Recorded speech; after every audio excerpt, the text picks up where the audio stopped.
کتاب کا نام ہے منازل الآخرہ، شیخ عباس قمی کی ہے، آخرت کی منازل۔ فرماتے ہیں ہر منزل کو آسان بنانے کے لیے بہت سے راستے رکھے گئے ہیں۔ قبر کو آسان بنانے کے لیے کیا ہے؟ ہر جگہ کے لیے کوئی نہ کوئی تحفہ ہے، کہ یہ تحفہ ساتھ لے جاؤ اور آخرت آسان ہو جائے گی۔ اب ہر مرحلے کے لیے کوئی نہ کوئی ملائکہ آئیں گے، فرشتے آئیں گے، ان سب کے لیے تحفے سننا چاہیں گے نا؟ کیا سب کے لیے کوئی نہ کوئی ہدیہ؟ عزیزان گرامی، ہم لوگ دنیا میں اس وقت جسم میں ہیں، مادہ ہیں، اس لیے ہمارے تحفے مادی تحفے ہیں۔ وہ ہیں نور کی مخلوق، فرشتے ہیں نور کی مخلوق، ان کے لیے نورانی تحفے چاہیے۔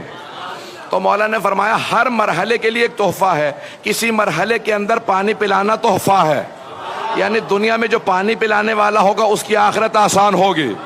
کسی مرحلے کے لیے آسانی کے لیے صلوات زیادہ پڑھنا ہے، کسی جگہ پہ قرآن زیادہ پڑھنا ہے، کسی جگہ پہ صرف مسکرا کے دیکھنا، پتہ نہیں لوگ ہے یا نہیں ہیں، کسی جگہ غیبت سے اجتناب ہے، کہیں پہ تکبر سے اجتناب ہے۔ مولا قبر کے اندر سب سے آسان کام کرنے والا کون سا؟ مولا نے کہا جو زیارت عاشورہ پڑے گا حسین اس کی شفاعت کریں گے۔ گرامی، مولا نے فرمایا کہ قبر کے اندر جناب سید الشہداء کا کیوں؟ مولا دلیل کیا ہے؟ کہ زیارت عاشورہ میں علماء نے فرمایا ہے کہ دلیل موجود ہے، اللہم ارزقنی شفاعت الحسین یوم الورود، پروردگارا جب میں وارد ہو جاؤں تو اس دن مجھے حسین کی شفاعت نصیب فرمانا۔ تو کہا کہاں پہ ورود؟ ورود فی القبر، کا قبر کے اندر جب وارد ہو جاؤں۔ تو جانے گرامی، کوئی یہ نہ کہ صرف قیامت کے دن شفاعت ہے، نہیں، ہر مرحلے میں شفاعت ہے۔ یہ انسان کے اپنے اعمال کے لحاظ سے ہے، پتہ نہیں پہنچا پایا ہوں یا نہیں، اپنے اپنے اعمال کے لحاظ سے ہے۔ ایک واقعہ پیش کر دیتا ہوں، شیخ عباس قمی نے ظاہراً اس کو لکھا ہے۔ فرماتے ہیں کہ دو علماء بہت بڑے عالم تھے، عالم سے مراد یہاں پہ عام عالم نہیں ہے بلکہ بہت بڑے جلیل القدر علماء، کیونکہ ہر عالم کا بھی مقام برابر نہیں، کہ بہت جلیل القدر عالم تھے، دونوں دوست تھے۔ دونوں نے ایک دوسرے سے کہا ہم میں سے جو پہلے مر گیا دوسرے کو آ کے بتائے گا کہ اس کے ساتھ کیا کچھ ہوا، تاکہ دوسرا تیار ہو جائے۔ کہ کتنے عرصے میں؟ کہ 3 دن کے اندر اندر۔ وہ کہتے ہیں تقریباً 22 سال گزر گئے، ایک کا انتقال ہو گیا تھا، 22 سال بعد وہ خواب میں آئے۔ جیسے ہی دوسرے کے خواب میں آئے عالم کے، انہوں نے کہا بھئی آپ نے تو وعدہ کیا تھا پہلے ہی 3 شبوں کے اندر اندر، سوئم سے پہلے آ کے بتا دوں گا۔ 22 سال، مومن تو وعدہ وفا کرتا ہے، جب وعدہ کر لیتا وعدہ پورا کرتا ہے۔ آپ اتنے بڑے عالم دین ہو کے اتنی احادیث، ہزاروں لاکھوں آپ نے کتابیں پڑھی، احادیث پڑھی، اور آپ نے یہ کیا کیا؟ وعدہ پورا نہیں کیا۔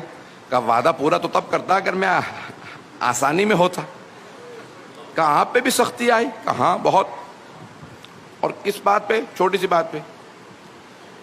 کہا 22 سال تک سختی اس بات پہ رہی کہ فرشت میں ایک مرتبہ گھر سے نکلا تو بارش ہو رہی تھی، تو میں نے باہر نکلتے ہی پانی دیکھا کہ اتنی بارش، فوراً کا کیا بے وقت بارش ہو رہی۔ کہ یہ کہاں؟ تو فرشتوں نے پوچھا اللہ کہہ رہا ہے کہ تو اب مجھے صحیح وقت بتا دے کہ بارش کب برسانی چاہیے۔ تو نے کہا نا بے وقت بارش ہے، تجھے زیادہ پتا ہوگا۔ کہ وہ ایسا مجھے وہ دیکھیں جس کا جتنا رتبہ زیادہ ہوتا ہے اتنا ہی حساب کتاب سخت ہوتا ہے۔ کہ دنیا کو توحید کا درس دیتے تھے اور تم نے میرے پہ اعتراض کیا۔